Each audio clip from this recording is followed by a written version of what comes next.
Hello दोस्तों, tricks for all students में आप सभी का एक बार फिर से स्वागत है। दोस्तों, आज के इस वीडियो में हम इंट्रोडक्शन टू इंटरनेशनल रिलेशन का एक इम्पॉर्टेंट टॉपिक है अंतर्राष्ट्रीय व्यवस्था, इंटरनेशनल ऑर्डर। तो आज के इस वीडियो में हम आपके इस टॉपिक को काफ़ी अच्छे से समझेंगे। प्लीज़ वीडियो को पूरा देखना ताकि सारी बातें आप आसानी से समझ सकें। सब कुछ समझ में आ जाएगा, बस वीडियो को आप हर बार की तरह एंड तक देखिए, सारी बातें आपको क्लियर हो जाएंगी। तो चलिए पॉइंट पर आते हैं, यहाँ पे बात करते हैं आखिर इंटरनेशनल ऑर्डर का मतलब क्या होता है। पहले शाब्दिक रूप में समझ लो, अंतर्राष्ट्रीय ऑर्डर का मतलब है अंतर्राष्ट्रीय व्यवस्था। मतलब पूरा का पूरा ये जो मतलब विश्व है, इसमें एक व्यवस्था स्थापित हो गई है और जिसे हम कहते हैं अंतर्राष्ट्रीय व्यवस्था। तो ये है क्या, किस तरह की, सारी बातें आपको समझ में आएंगी। बस यहाँ पर थोड़ा जो मैं समझा रहा हूँ इस पर गौर करें। देखिए दोस्तों, जो अंतर्राष्ट्रीय आप मैप देख सकते हैं, जो पूरा का पूरा अंतर्राष्ट्रीय या विश्व है पूरा का पूरा, आज ये जो विश्व है पूरा, ये एक व्यवस्था में गठित हो गया है। ये एक सिस्टम के अंतर्गत आ गया है। ठीक है, ये एक ऑर्डर में आ गया है। तो ऑर्डर मतलब यहाँ पर क्या है, सिस्टम ही है, एक तरह से व्यवस्था ही है। तो पूरा का पूरा जो विश्व है आज के टाइम का, अगर हम देखें वर्तमान समय का जो विश्व है, अगर हम इसकी बात करें तो ये पूरा विश्व एक व्यवस्था में आ गया है जिसको हम कहते हैं इंटरनेशनल ऑर्डर।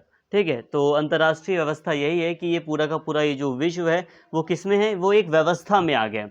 अब ध्यान से गौर कीजिए, अगर हम इतिहास को छोड़ दें, और वर्तमान समय पर गौर करें तो हम पाते हैं कि आज के टाइम पर हमें बहुत सारी चीज़ें दिखाई देती हैं। जैसे कि आज आप देखिए, आपने यूएन का नाम सुना होगा, यूनाइटेड नेशन का नाम सुना होगा, जो कि पूरे विश्व की एक सबसे बड़ी संस्था है और इसके अंदर भी कई सारी संस्थाएं आती हैं जो विश्व पर अपना अपना प्रभाव अपने अपने तरह से निभाती हैं। इसके साथ ही आपने डब्ल्यूटीओ का नाम सुना होगा, वर्ल्ड व्यापार संगठन का नाम सुना होगा, आपने वर्ल्ड बैंक का नाम सुना होगा, आपने आईएमएफ का नाम सुना होगा। ठीक है, इंटरनेशनल मॉनेटरी फंड यानी कि अंतर्राष्ट्रीय मुद्रा कोष का नाम आपने सुना होगा। इसके अलावा कई दूसरी संस्थाएं हैं, डब्ल्यूटीओ हो गया या डब्ल्यूएचओ है। ठीक है, स्वास्थ्य से संबंधित ये संस्था है। कई सारे नॉन गवर्नमेंटल ऑर्गेनाइजेशन है, लाइक एमनेस्टी इंटरनेशनल एक संस्था है। ठीक है, मेरा कहने का मतलब है आपको कई सारी संस्थाएं पूरे विश्व में आज के टाइम पर दिखाई देंगी। ये एक ऐसी संस्थाएं हैं, इनके अलावा बहुत सारी संस्थाएं हैं। मैं बस ये बता रहा हूँ कि ये ऐसी संस्थाएं हैं जिनका प्रभाव पूरे विश्व पर है, अब यहाँ पे बात को समझिए। जैसे कि मैं बात कर रहा हूँ यूएन की, यूनाइटेड नेशन की, तो ये अपने आप में इतनी बड़ी संस्था है कि पूरे विश्व के देश इसमें शामिल हैं। कुछ देशों को छोड़कर, गिने चुने कुछ देशों को छोड़कर लगभग सभी देश यूएन में शामिल हैं। आज के टाइम पर इसकी जो सदस्य संख्या है वो लगभग 195 के आसपास है। तो आप देख सकते हैं पूरे विश्व में कितने देश होंगे, लगभग 200 के आसपास देश हैं पूरे विश्व में। ठीक है, और उसमें अगर हम बात करें तो 195 कंट्री यूएन के अंतर्गत आती हैं। तो मतलब पूरा एक तरह से विश्व देखा जाए तो एक बहुत बड़ी संस्था के अंतर्गत है। अब इसी तरह कई दूसरी भी संस्थाएं हैं, जैसे कि डब्ल्यूटीओ हो गया। अब डब्ल्यूटीओ में भी जहां तक मुझे याद है तो 150 से भी ज़्यादा देश इसमें शामिल हैं और इतनी बड़ी संख्या में इसमें देश शामिल हैं, मतलब इसका एक महत्व बहुत ज़्यादा है विश्व पर, मतलब विश्व में इसका काफ़ी ज़्यादा महत्व है। इसके साथ ही वर्ल्ड बैंक हो गया, आईएमएफ हो गया या दूसरी कई सारी संस्थाएं हैं। आज के टाइम पर उनका महत्व बहुत ज़्यादा है, या आप यूँ कह सकते हैं कि अलग अलग संस्थाओं के अपने अपने नियम और कानून हैं जिसको पूरे विश्व में लागू किया गया है और जो सदस्य देश हैं उन्हें उनको मानना पड़ता है। एग्जाम्पल के लिए यूएन के अपने कई सारे नियम हैं। यूएन जो यूनाइटेड नेशन है उसके कई सारे नियम हैं और उसके नियमों को जो भी सदस्य देश हैं उसको मानना पड़ता है। और आप ऐसा देख भी सकते हैं, जो सदस्य देश हैं यूएन के नियम को आसानी से मानते हैं। तो आप, आई होप मेरी बात समझ रहे हैं। तो इसी तरह वर्ल्ड डब्ल्यूटीओ हो गया, व्यापार संगठन जो है, अब इसमें जितने भी देश शामिल हैं वो सभी के सभी इसके कानूनों का पालन करते हैं। अब ऐसे में मैं सिंपल सा बताऊं तो जो छोटे मोटे देश हैं वही इसमें शामिल नहीं है, लगभग जो बड़ी कंट्रियां हैं सबके सब इसमें शामिल हैं। तो इनका ये जो संगठन है इनका प्रभाव पूरे विश्व स्तर का है। अब इनके जो कानून है वो पूरे विश्व में चलते हैं और इस तरह पूरे विश्व में आज हम देख रहे हैं एक व्यवस्था स्थापित हो चुकी है। आज हम देख रहे हैं कि पूरे विश्व स्तर पर अगर आप अंतर्राष्ट्रीय जो बाउंड्री है अगर आप इसका उल्लंघन करते हो तो पूरा का पूरा जो विश्व समुदाय है वो आपके खिलाफ खड़ा हो जाता है।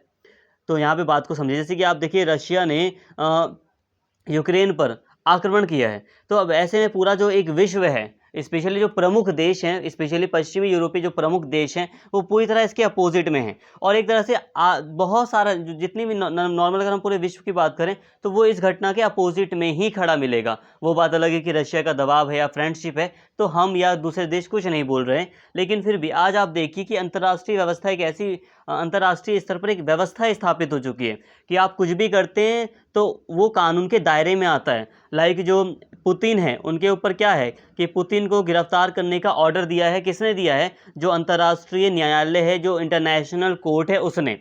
तो यहाँ पे बात को समझिए, कहने का मतलब ये है कि आज पूरे विश्व में हमें एक व्यवस्था देखने को मिल रही है जो पहले नहीं थी। पहले अलग अलग तरह की थी, लेकिन ऐसी व्यवस्था पहले नहीं थी। आज पूरा का पूरा जो हमें विश्व देखने को मिल रहा है, ये एक ऑर्डर में देखने को मिल रहा है, पूरा व्यवस्थित फॉर्म में देखने को मिल रहा है। जैसे अभी मैंने छोटा सा आपको नाम बताया, इंटरनेशनल कोर्ट। तो देखो अब इंटरनेशनल कोर्ट भी बन गया है कि दो देशों के बीच में कोई विवाद होता है, न्याय से संबंधित कोई विवाद है तो या संधि वगैरह से संबंधित कोई विवाद है, तो इंटरनेशनल जो IR के अंतर्गत जो इंटरनेशनल कोर्ट है, ठीक है, वो देखेगा उस विवाद को। तो ऐसी भी चीज़ें हैं। हालांकि उसके नियम किस हद तक लागू हो रहे हैं, ये थोड़ा डिफिकल्ट हो रहा है, लेकिन फिर भी काफ़ी हद तक जो पावरफुल कंट्री है उन्हीं का दबाव है। तो ऐसे में जो पावरफुल कंट्री हैं वो कानून को लागू भी करवाती हैं, स्पेशली अमेरिका। तो इस तरह आई होप आप मेरी बात को समझ पा रहे हैं। अंतर्राष्ट्रीय व्यवस्था या इंटरनेशनल ऑर्डर का मतलब यही है। आज ये जो हमें व्यवस्थित विश्व दिखाई दे रहा है, इसी को हम कहते हैं अंतर्राष्ट्रीय व्यवस्था। अब ये किस तरह का है, किस तरह की चीज़ें हमें इसमें दिखाई दे रही हैं, ये सारी चीज़ें अभी हम यहाँ पे नोट्स के फॉर्म में अच्छे से कवर कर लेते हैं। नोट्स के फॉर्म में एक बार सारी चीज़ें समझ लेते हैं। बाकी आपको यहाँ तक इतना समझ में आ गया होगा अंतर्राष्ट्रीय व्यवस्था का क्या मतलब है। लगभग जो बातें हैं वो आपको समझ में आ गई हैं। अब यहाँ पे नोट्स के फॉर्म में थोड़ी बातें मैं आपको रीड करके बताता हूँ और थोड़ा और डीप में आपको यहाँ पे मैं सारी बातें समझाता हूँ।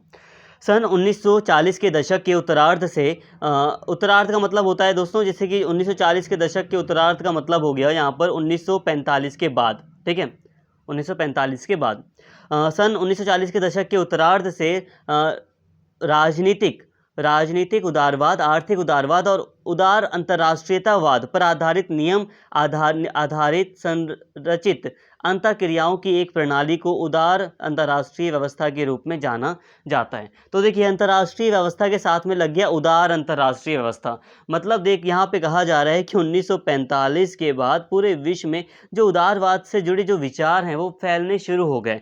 जैसे कि राजनीतिक उदारवाद फैला पूरे विश्व में, आर्थिक उदारवाद फैला, जो अंतर्राष्ट्रीयतावाद है उदारवाद के ऊपर आधारित, थोड़ा शांतिपूर्ण ढंग से चीज़ों को प्रसारित करने का जो अंतर्राष्ट्रीयतावाद है ये पूरे विश्व में फैला। नियम आधारित नियम वगैरह बना दिए गए पूरे विश्व के लिए, एक स्ट्रक्चर तैयार किया गया। अपने जो भी कार्य करता है, कोई भी देश गतिविधि करता है तो उसको सीमित करने का प्रयास किया गया या एक संरचना बनाई गई। तो ये जो पूरी चीज़ें की गई ये उदार अंतर्राष्ट्रीय व्यवस्था है, ठीक है, उदार अंतर्राष्ट्रीय व्यवस्था। इसमें विशेष रूप से मानव समानता।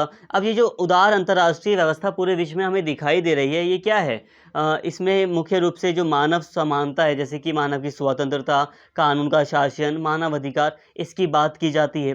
मुक्त व्यापार की बात की जाती है, सुरक्षा सहयोग की बात की जाती है, उदार लोकतंत्र को बढ़ावा देने और मौद्रिक सहयोग, पैसे से लेन देन जो करते हैं हम उसके सहयोग द्वारा करने की बात की जाती है। तो इस तरह ये अंतर्राष्ट्रीय उदार अंतर्राष्ट्रीय व्यवस्था आई होप आपको समझ में आ गई होगी। देखिए अभी आपको सारी चीज़ें क्लियर हो जाएंगी। यहाँ बस यही कहने का प्रयत्न किया जा रहा है कि सेकेंड वर्ल्ड वॉर के बाद क्या हुआ कि एक व्यवस्था स्थापित की गई, स्पेशली एक अंतर्राष्ट्रीय व्यवस्था बनाई गई। अब ये जो अंतर्राष्ट्रीय व्यवस्था बनी है सेकेंड वर्ल्ड वॉर के बाद से, इसी नॉर्मली कहा जाता है, ज़्यादातर विद्वान कहते हैं कि ये उदार अंतर्राष्ट्रीय व्यवस्था है। उदार का मतलब होता है लिबरल, और उदारवाद की विचारधारा किससे जुड़ी हुई है दोस्तों? उदारवाद की विचारधारा अमेरिका से जुड़ी है, पश्चिम यूरोप से जुड़ी है। तो इन्हीं लोगों का तो दबदबा है। मतलब देखिए जो बड़े बड़े जो संगठन हैं उसमें किसका दबदबा है? उसमें अमेरिका का दबदबा है, USA जो है उसका ही दबदबा है सबसे प्रमुख, ठीक है। इसके अलावा जो पश्चिमी यूरोपीय देश हैं उनका बहुत ज़्यादा यहाँ पर जो अंतर्राष्ट्रीय संगठन है यहाँ पर काफ़ी ज़्यादा प्रभाव है। तो ऐसे में जो इन USA हो गया, ये जो पश्चिमी यूरोप है, यहाँ पर तो उदारवाद की विचारधारा ही प्रमुख है। तो इसीलिए इसको नॉर्मली उदार अंतर्राष्ट्रीय व्यवस्था भी कहा गया है। और ये अंतर्राष्ट्रीय व्यवस्था कैसी है? तो ये अंतर्राष्ट्रीय व्यवस्था ऐसी है कि जो मानवाधिकारों पर बल दे रही है। आज आप देखिए मानवाधिकारों का मुद्दा कितना विश्व में बहुत बड़ा मुद्दा बन चुका है। मुक्त व्यापार, फ्री ट्रेड की बात की जा रही है पूरे विश्व में।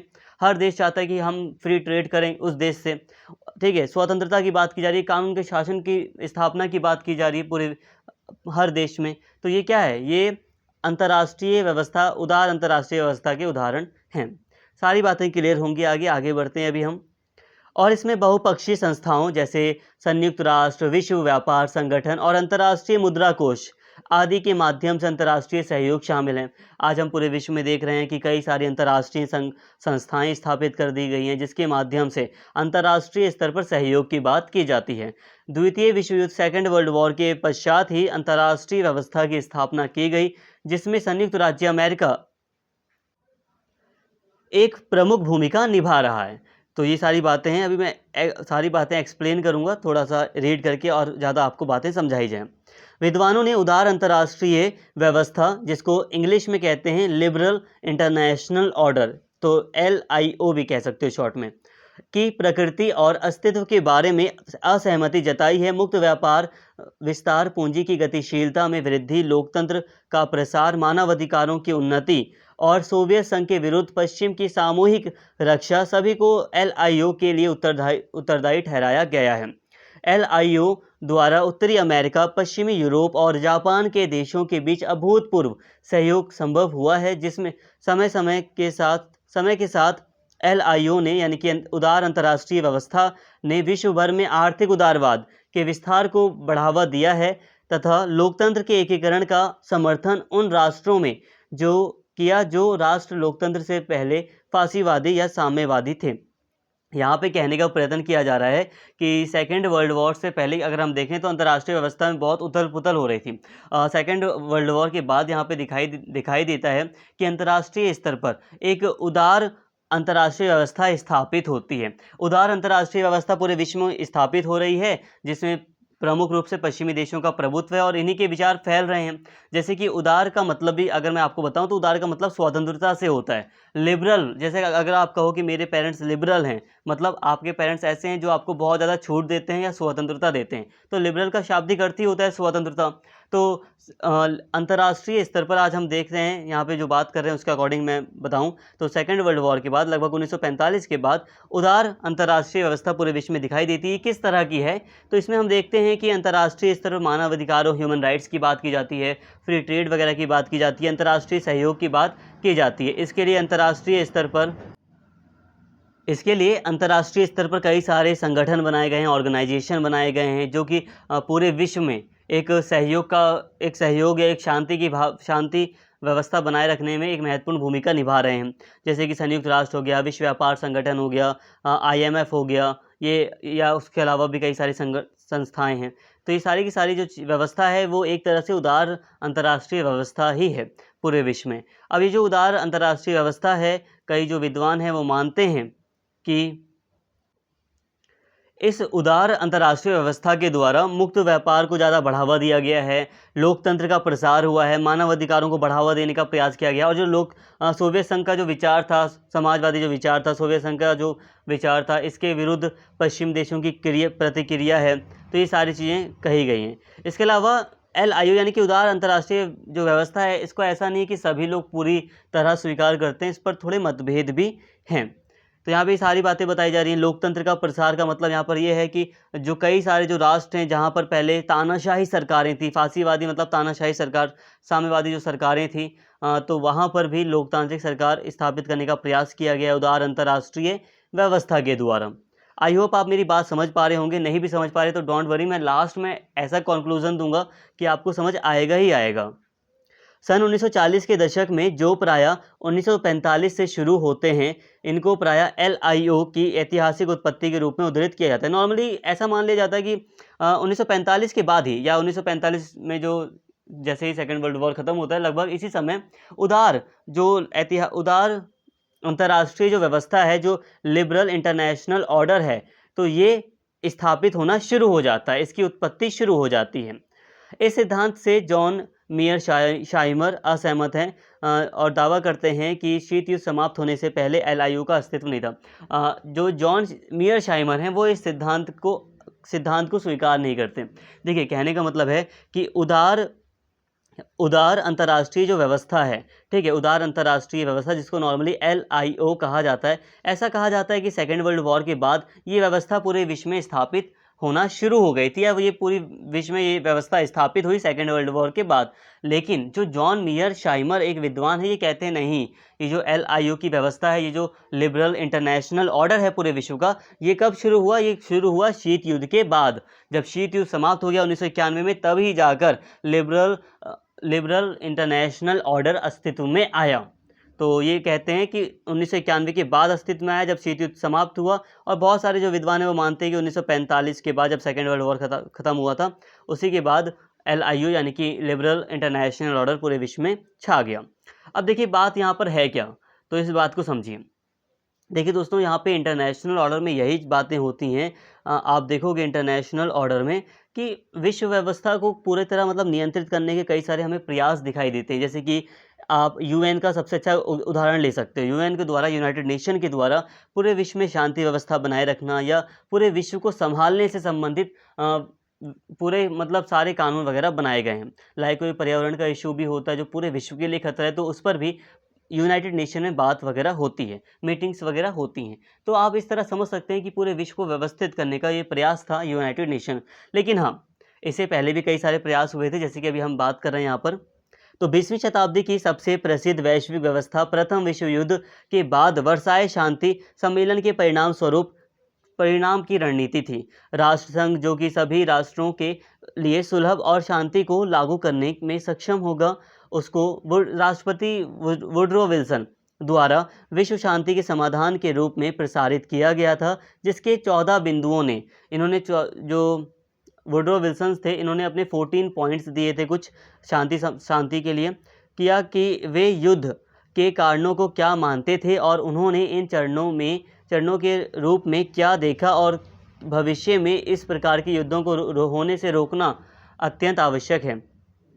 देखिए दोस्तों, राष्ट्रसंघ, अब ये राष्ट्रसंघ क्या है? तो फर्स्ट अगर हम बात करें तो एक वैश्विक व्यवस्था 20वीं शताब्दी में जो सबसे पहली जो शुरुआत की गई थी वैश्विक व्यवस्था के लिए, विश्व व्यवस्था अच्छे से स्थापित करने के लिए शांतिपूर्ण समाधान कर तो वो हुई थी प्रथम विश्व युद्ध के बाद। देखो, प्रथम विश्व युद्ध के बाद राष्ट्र संघ की स्थापना का प्रयास किया गया था और राष्ट्र संघ की स्थापना हुई थी, जो यूनाइटेड नेशन की तरह ही पूरे विश्व को कंट्रोल करना चाहती थी, पूरे विश्व में शांति वगैरह स्थापित करना चाहती थी। हालांकि वुडरो विल्सन ने राष्ट्र संघ का विचार प्रस्तुत किया था, जो कि अमेरिका के राष्ट्रपति थे, लेकिन हाँ, अमेरिका इसमें औपचारिक रूप से शामिल नहीं हुआ था, क्योंकि जो अमेरिका की कांग्रेस थी, यानी कि अमेरिका की संसद, उसने अनुमति नहीं दी थी, अमेरिकी सीनेट वगैरह ने। तो ये बात है यहाँ पर एक। फिर इसके आगे हम देखते हैं सेकेंड वर्ल्ड वॉर होता है। फिर सेकेंड वर्ल्ड वॉर के बाद अंतर्राष्ट्रीय व्यवस्था स्थापित करने के प्रयास के फलस्वरूप संयुक्त राष्ट्र का गठन किया जाता है। ठीक है, संयुक्त राष्ट्र का गठन होता है। फिर हम देखते हैं आज के टाइम पर अगर हम बात करें तो इसमें कई सारे देश शामिल हैं। 2003 में इसमें 160 देश शामिल थे और आज मैंने आपको बता दिया लगभग 145 देश इसमें शामिल हैं।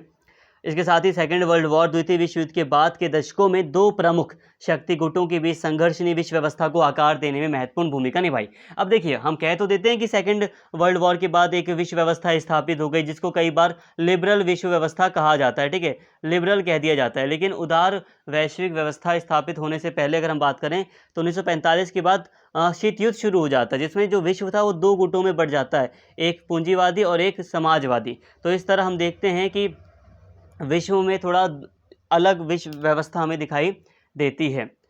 इसके साथ ही 1989 में बर्लिन की दीवार के गिरने पर विश्व के दो बड़े खंडों ने अलगाव के अंत का संकेत दिया और कुछ लोगों द्वारा नई विश्व व्यवस्था के रूप में संदर्भित होने पर बहस छिड़ गई। राजनीतिक रूप से इसका अर्थ था कि पश्चिमी उदारवादी पूंजीवादी लोकतंत्र की विजय हो चुकी है। व्यावहारिक रूप से इसका अर्थ यह था कि अमेरिका अब विश्व की प्रमुख शक्ति के रूप में अप्रतिबंधित था। तो यहाँ पे बात को समझे, कहने का मतलब यही है दोस्तों। मैं वापस से पॉइंट पर आता हूँ, शुरू से बात करता हूँ कि आखिर ये विश्व व्यवस्था इंटरनेशनल ऑर्डर है क्या।